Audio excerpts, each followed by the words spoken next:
Well, it's almost New Year's, and so I want to show you one of my favorite dishes to make for the New Year's celebration. On New Year's Eve, I love to serve a prime rib, a standing rib roast, and this dish, a potato gratin, so a potato casserole, with the cheese, and we all know that one, right? Potatoes au gratin, you may call it that. It's a delicious dish, and I do it with a twist. I do it with fennel and onion. What the fennel does is it makes it lighter, it makes it fresh tasting, and it's just so delicious. I hope you try this dish. Let me introduce you to fennel. This is fennel, and you can get it with this crazy hair on it, which is fabulous. These are called fennel fronds. These are the fronds. This is the bulb. And as you can see, these fronds are very delicate. They're really pretty. And you can use them. I save them. You can throw them into a vinaigrette. You can make pesto or add this to a pesto. You can also put it into things like salsa, stock. It's great in soups. And what I like to do with it too is if I roast vegetables, I'll just cut this up and at the very end, put this on like you would an herb. That's what it is. Throw it on at the end of a roasted potato or rutabaga or beets or anything like that. And it just kind of livens up the whole thing.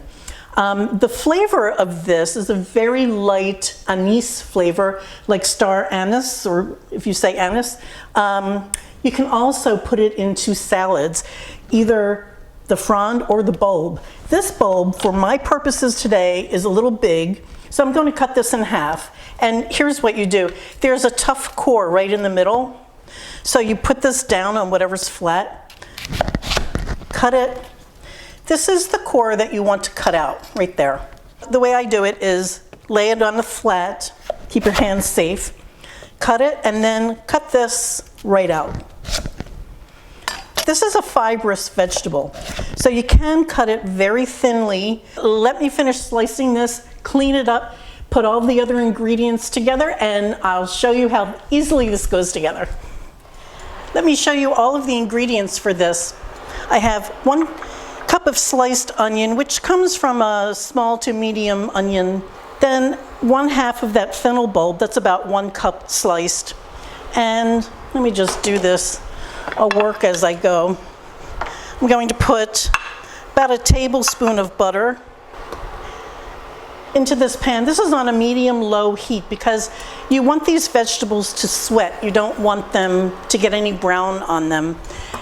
And along with that, just so that this butter doesn't brown, I'm using extra virgin olive oil. Typically I don't cook with extra virgin, but because this is staying on a low heat, it's fine. So all of the flavors from the extra virgin oil will still be in there.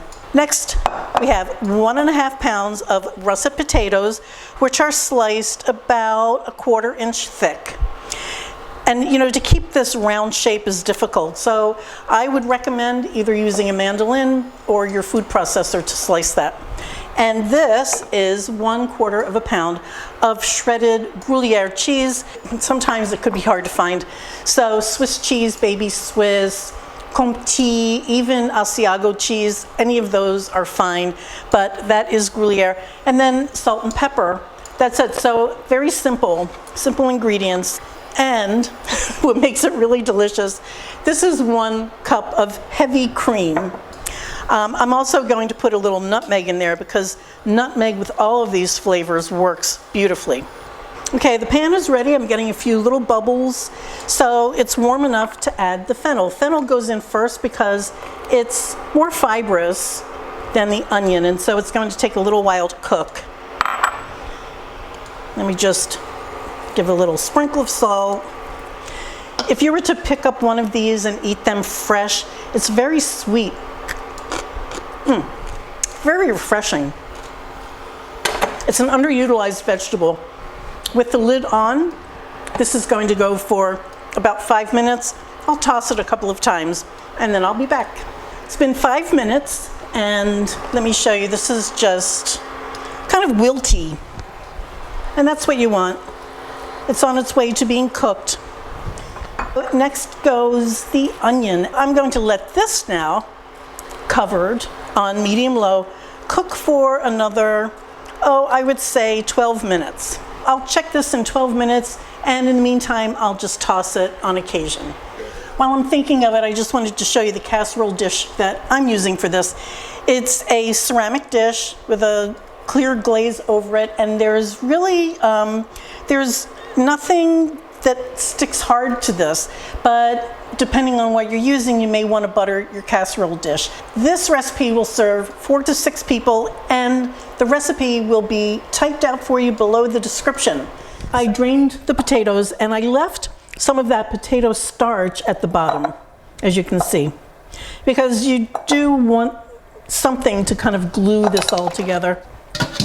There go the potatoes. It's a starch, and you do want to season with salt and pepper, and this is all going in. And this is where I put the nutmeg. You just want a few scrapes. I would say you're going to use about 1/4 teaspoon.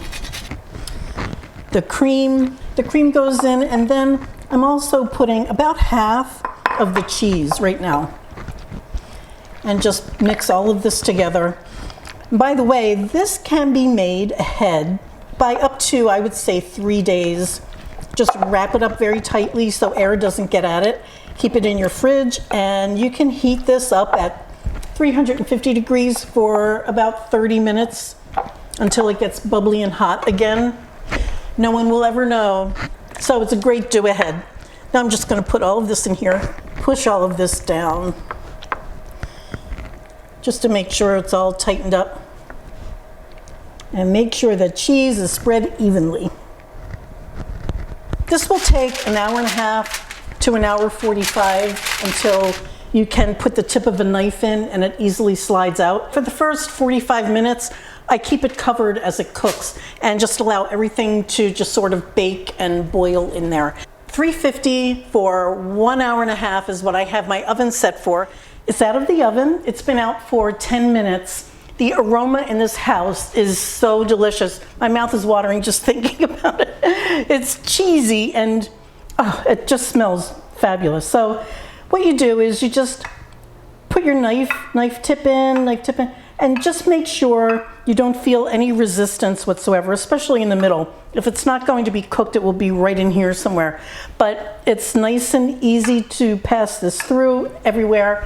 So it is ready. And I'm just going to cut a little piece for myself. And I'll tell you how it is. What's really nice about this, and different from any other gratin that I've had, is it's not stodgy. You know, it's not that thick, kind of sticks to your palate. It's very clean tasting because of all the veg in here. And you don't taste the fennel, but there's something a little different. It's a great twist on this. Also, there's this perfume of the nutmeg. Very slight, well in the background. So what comes forward is the texture, the creaminess, the cheese. What a great dish. And dimes to dollars, your guests will go back for seconds, so plan on that. Thank you so much for watching, and I hope you enjoyed this. Thanks, guys. Bye.